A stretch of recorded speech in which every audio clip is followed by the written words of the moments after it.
अपनों से पहले दूसरों के बारे में सोचते हैं। जिस भी कमरे में प्रेज़ेंट होते हैं, वहाँ पर सबसे ज़्यादा यही दिखते हैं और यही सुने जाते हैं। जी हाँ, मैं बात कर रहा हूँ कुंभ एक्वेरियस राशि के जातकों की। आइए जानते हैं इनका सितंबर महीने का सटीक राशिफल। साथ में मैं आपको बताऊँगा कुछ आसान उपाय भी जिनको करने से आपकी राशि एकदम दोष मुक्त हो जाएगी। तो अंत तक ज़रूर बने रहिएगा मेरे साथ इस वीडियो में। अब मैं आपको बताता हूँ आपका राशिफल कैसा रहने वाला है।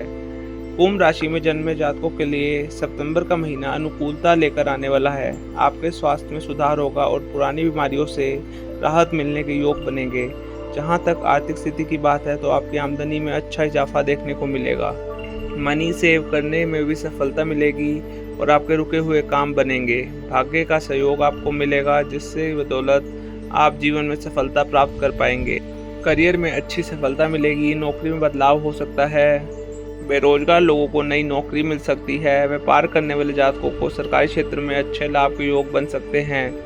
विद्यार्थी वर्ग की बात करें तो आपको अपनी पढ़ाई को लेकर सजग रहने की आवश्यकता रहेगी। क्रोध में आकर किसी से कोई लड़ाई झगड़ा ना करें और अपनी सेहत पर ध्यान दें। आपके पास करने के लिए बहुत कुछ है, बस आपकी मेहनत पर भरोसा रखिएगा। पारिवारिक जीवन में थोड़े उतार चढ़ाव के बावजूद शांति और सफलता देखने को मिलेगी। परिजनों के बीच आपसी प्रेम रहेगा।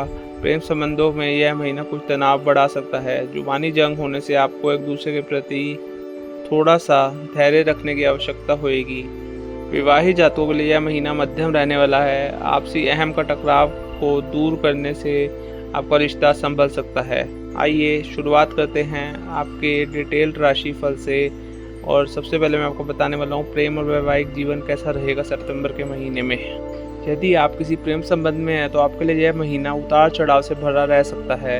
पंचम भाव के स्वामी बुध महाराज स्वयं छठे भाव में महीने की शुरुआत में स्थित होंगे और मंगल महाराज पंचम भाव में विराजमान रहेंगे, जिससे आप में और आपके प्रियतम के बीच में कहासुनी होने और झगड़ा करने की नौबत आ सकती है। जुबानी जंग आपके बीच अहम का टकराव भी करा सकती है, जिसका असर आपके रिश्ते को नकारात्मक रूप से प्रभावित कर सकता है। इसलिए आपको परिस्थितियों को देखकर ही बातचीत करनी चाहिए। 4 सितंबर को बुध महाराज सिंह राशि में आपके सप्तम भाव में आ जाएंगे। यह समय थोड़ा सा अनुकूलता लेकर आएगा। तब आप अपने प्रियतम से अपने रिश्ते की बात कर सकते हैं। उसके बाद 23 सितंबर को बुध कन्या राशि में आपके अष्टम भाव में जाएंगे। यह समय आपके प्रेम संबंधों को अनुकूलता देगा और आप एक दूसरे के प्यार में पूरी तरह डूब जाने की स्थिति में आ जाएंगे और आपका रिश्ता परिपक्व होगा। यदि विवाहित जातकों की बात करें तो महीने की शुरुआत में आपको राशि में बैठे वक्री शनिदेव की दृष्टि सप्तम भाव पर रहेगी और सप्तम भाव में सूर्य विराजमान रहेंगे। सूर्य और शनि का यह समस्तक योग वैवाहिक जीवन के लिए अनुकूल नहीं कहा जा सकता। ऐसे में आप और आपके जीवन साथी के मध्य तनाव और टकराव की स्थिति बार बार बनती रहेगी, इसलिए आपको थोड़ी सावधानी रखनी चाहिए। 13 सितंबर से सूर्य महाराज कन्या राशि में आपके अष्टम भाव में चले जाएंगे। तब इन परिस्थितियों में कुछ हद तक सुधार देखने को मिलेगा। बुध महाराज आपके सप्तम भाव में 4 सितंबर को आ जाएंगे तो आपके जीवन साथी अनेक बातें ऐसी करेंगे जो आपके दिल को छू जाएंगे और आपका रिश्ता मित्रवत हो जाएगा। लेकिन सूर्य की राहु केतु के प्रभाव में आकर अष्टम भाव में पीड़ित होने से ससुराल पक्ष में कहासुनी हो सकती है। इसलिए इस महीने शांतिपूर्वक व्यतीत हो जाने दीजिएगा और धैर्य रखिएगा। इसी के साथ आप वैवाहिक जीवन की रक्षा कर पाएंगे और अपने वैवाहिक जीवन का लुत्फ उठा पाएंगे। आपको अपने जीवन साथी को महत्व देते हुए उनकी बातों को सुनना और समझना चाहिए और जैसे किसी बात पर मतभेद होता है तो उस मतभेद से बचना चाहिए। पारिवारिक तौर पर अगर बात की जाए तो यह महीना आपके लिए काफ़ी अनुकूल रहने की संभावना है, लेकिन दूसरे भाव में राहु की उपस्थिति उतार चढ़ाव की स्थितियों को जन्म देती रहेगी। जितना हो सके सावधानी से चलें और अपनी परिस्थितियों को अनुकूल होने का इंतजार करें। अपने पारिवारिक जीवन को बेहतर बनाने के खुद ही प्रयास कीजिए। पूरे महीने राहु आपके दूसरे भाव में विराजमान रहेंगे। इसके अतिरिक्त अष्टम भाव में महीने के पूर्व में शुक्र भी उपस्थित रहेंगे जो द्वितीय भाव को देखेंगे।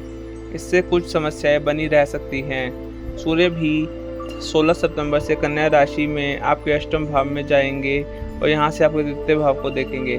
इस प्रकार राहु केतु के प्रभाव में सूर्य का होना भी जीवन साथी की वजह से परिवार में कुछ समस्या आ सकती है, लेकिन यह उनके द्वारा किए गई किसी गलती की वजह से नहीं होगा या गलतफहमी की वजह से भी हो सकता है। इसलिए परिवार में शांति बनाए रखने की कोशिश कीजिएगा।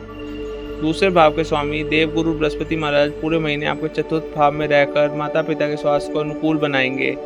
घर में सुख शांति बनाए रखने में वह महत्वपूर्ण भूमिका निभाएंगे।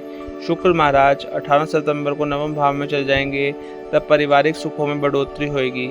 आप परिवार के लोगों के साथ कहीं लंबी दूरी की यात्रा पर कहीं घूमने फिरने जा सकते हैं, जिससे परिवार में माहौल हल्का हो जाएगा और सबके बीच प्रेम रहेगा।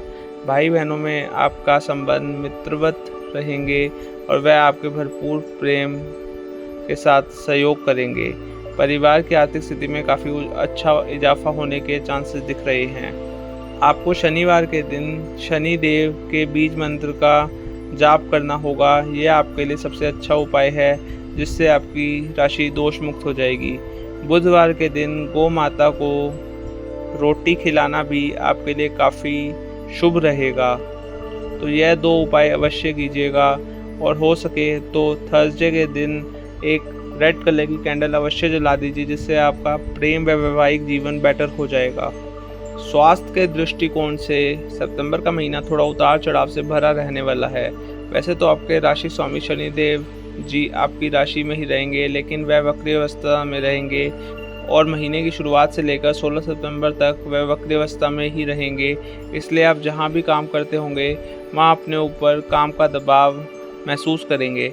आपको थकान की शिकायत भी हो सकती है। इसके अतिरिक्त महीने की शुरुआत में बुध महाराज 6ठे भाव में, शुक्र महाराज केतु के साथ 8म भाव में और सूर्य महाराज 7म भाव में विराजमान रहकर आपके स्वास्थ्य को पीड़ित कर सकते हैं। इसलिए महीने की पूर्वार्ध ज़्यादा कमज़ोर दिखाई दे रहा है। हालांकि उत्तरार्ध में देखें तो सूर्य 16 सितंबर में 8म भाव में आएंगे और बुध 23 सितंबर से 8म भाव में आएंगे।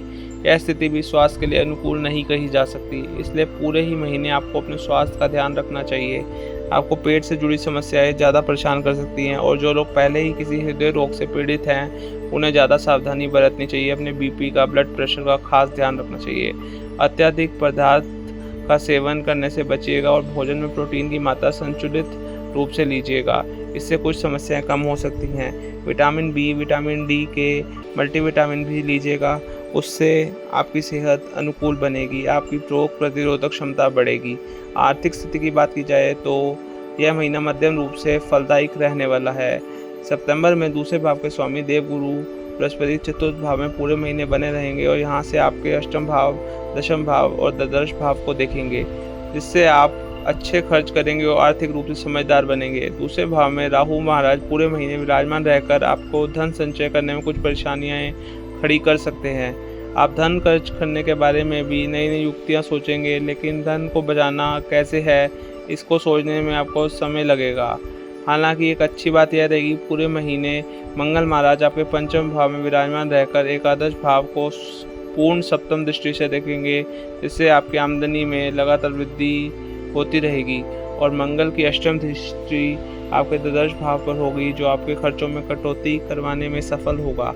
बुध महाराज महीने की शुरुआत में 6ठे भाव में रहकर द्वादश भाव को देखेंगे, जिससे कुछ खर्च होंगे, लेकिन वैसे 4 सितंबर से आपके 7म भाव में आकर खर्च में नियंत्रण की स्थिति उत्पन्न कर सकते हैं।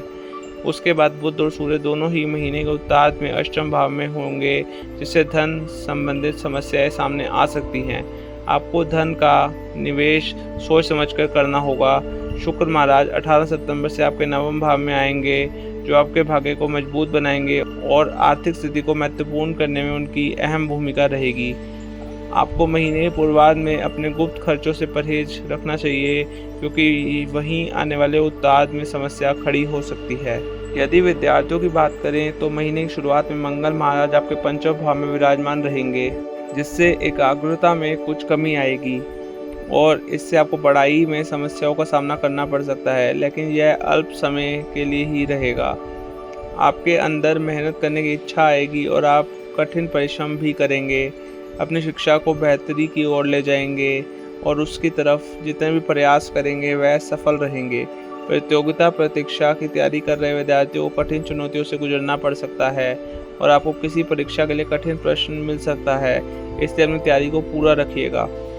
उच्च शिक्षा ग्रहण कर रहे विद्यार्थी को महीने के पूर्वार्ध में कुछ समस्या महसूस होगी, इसलिए आप थोड़ा सा सावधानी ज़रूर रखिएगा।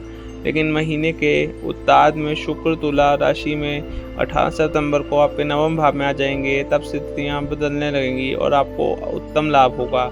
शिक्षा के क्षेत्र में आपको अच्छी सफलता मिलेगी और उच्च शिक्षा लाभदायक साबित होगी। नौकरी करने वाले जातकों को यह समय थोड़ा सा ध्यान रखने की आवश्यकता रहेगी, क्योंकि महीने के मध्य में अपने किसी वरिष्ठ अधिकारी से कहा सुनी होना उनके लिए अच्छा नहीं होगा। लेकिन अगर वह समझदारी के साथ चलते हैं तो यह महीना अच्छे से व्यतीत हो जाएगा। बिजनेस करने वाले जातकों के लिए सितंबर का महीना वैसे तो अच्छा रहने वाला है, लेकिन आपको एक प्रॉपर रजिस्टर मेंटेन करना चाहिए प्रॉफिट्स का और खर्चों का, ताकि आपको समझ आ सके कि कहाँ पे आपके पैसे जा रहे हैं और कितने आ रहे हैं। अन्यथा यह महीना वैसे आपके लिए अच्छे प्रॉफिट्स लेकर आने वाला है। आप अपने बिजनेस को बढ़ा भी सकते हैं। शनिवार के दिन दान पुण्य का काम अवश्य कीजिएगा। अगर आपको यह वीडियो पसंद आई तो मेरे चैनल डिवाइन मैनिफेस्टेशन को सब्सक्राइब कर लीजिए, बेल आइकन प्रेस कर दीजिए, इस वीडियो को लाइक कर दीजिए और कमेंट्स में जय शनिदेव या फिर हर हर महादेव या फिर आई क्लेम दिस एनर्जी लिख दीजिए। धन्यवाद। Take care, bye bye, see you. मैं आपका अपना आचार्य माधव मिलूँगा आपको यहीं पे हर रोज़, हर हफ्ते, हर महीने, हर साल। Take care, bye bye, see you.